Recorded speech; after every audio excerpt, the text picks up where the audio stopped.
how to budget your time for success habits. So I'm going to give you a 7-step plan so that you can be more aware of how you spend your time and also how you can use more of your free time on what I call success habits to move you closer to your life and goals. So grab a pen and paper and follow along with me. I'm going to give you some real life examples for this too. Step 1 is define your time groups. So on a paper, write every major time block that you do every day. So you can track a lot of stuff or you can track a little bit of stuff. So I'm going to give you some examples.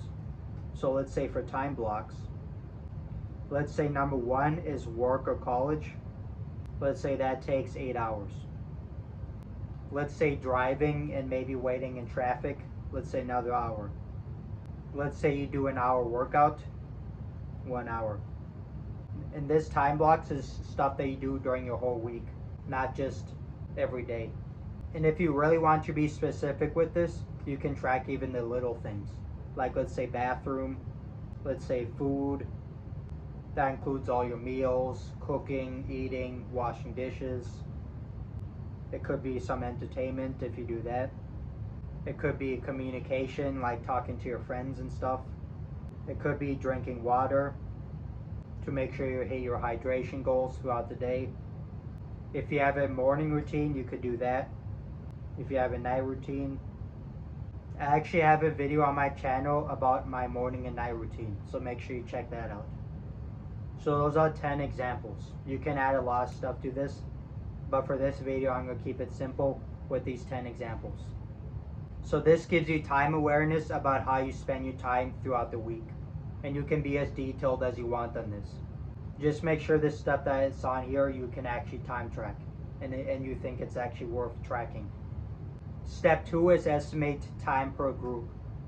So you could do it daily, but I would recommend for this is you estimate how long you think it'll take for the whole week. So if it's work, maybe it's 8 hours and let's say 5 days a week. If it's workout, 1 hour, and depends on how many days you work out. So 1 times 5, 1 times 3, 1 times 7, whatever your workout plan is. For bathroom, you can give yourself an estimate. Food, let's say you spend 2 hours a day total on food, times 7, so 14 hours a week. Entertainment, let's say you give yourself a 1 hour day entertainment, 7 hours a week. So that's examples. So for your time blocks, write the estimated max time you think it would take for the whole week.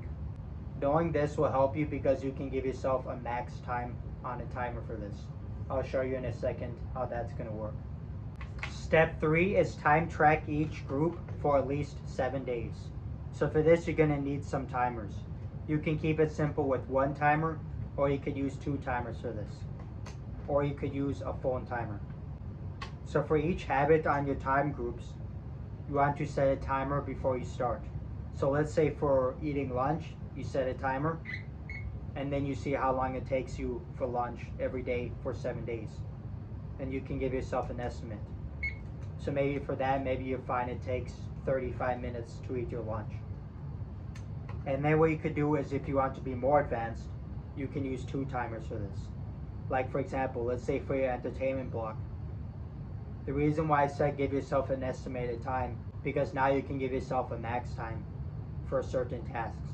So let's say for entertainment, before starting your entertainment time, if you know it's going to take 60 minutes every day, you can just set a 60-minute timer before starting your daily entertainment time.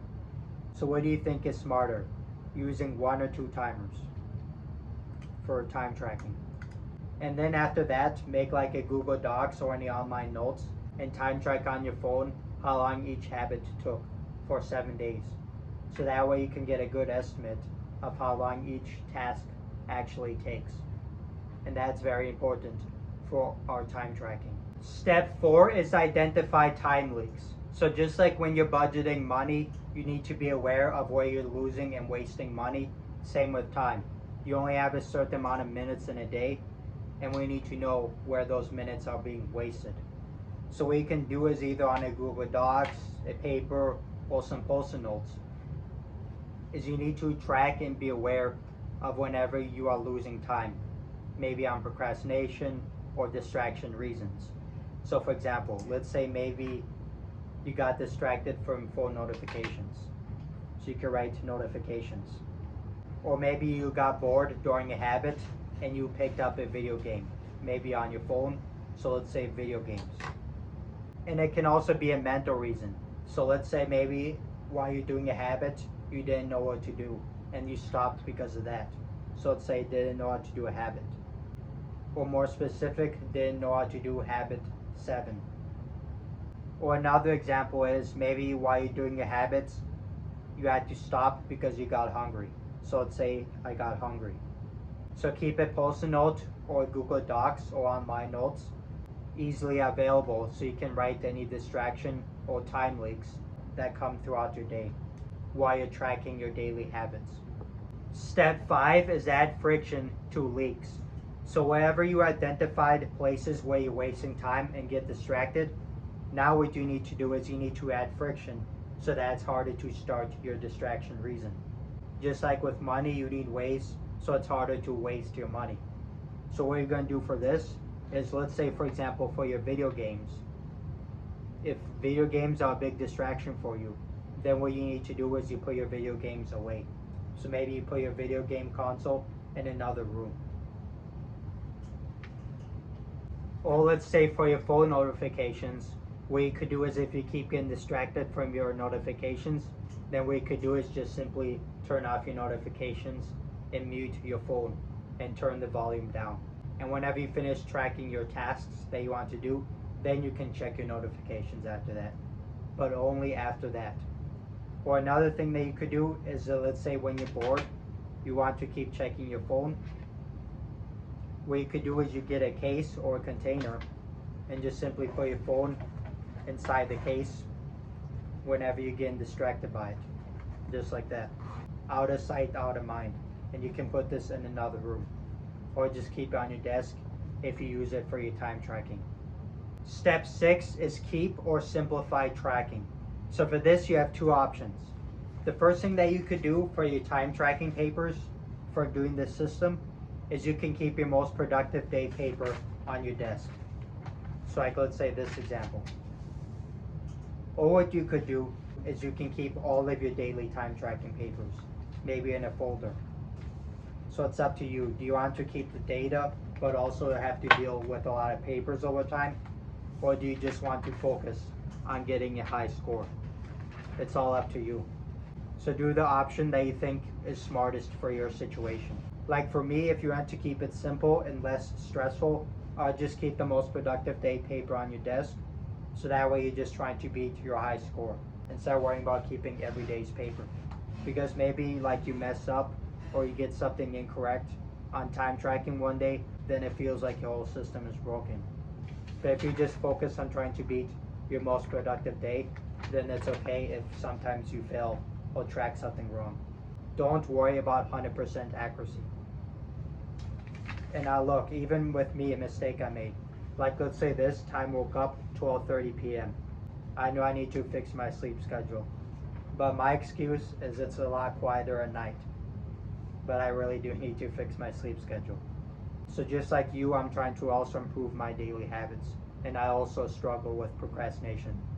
But the difference is I'm trying every day to improve my habits and stop in procrastination.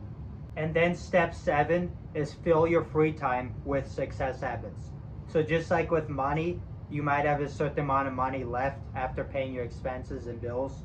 Let's say maybe $200 a month. And how you use that $200 a month helps determine your future. Like, do you waste that $200 a month or do you invest that $200 a month?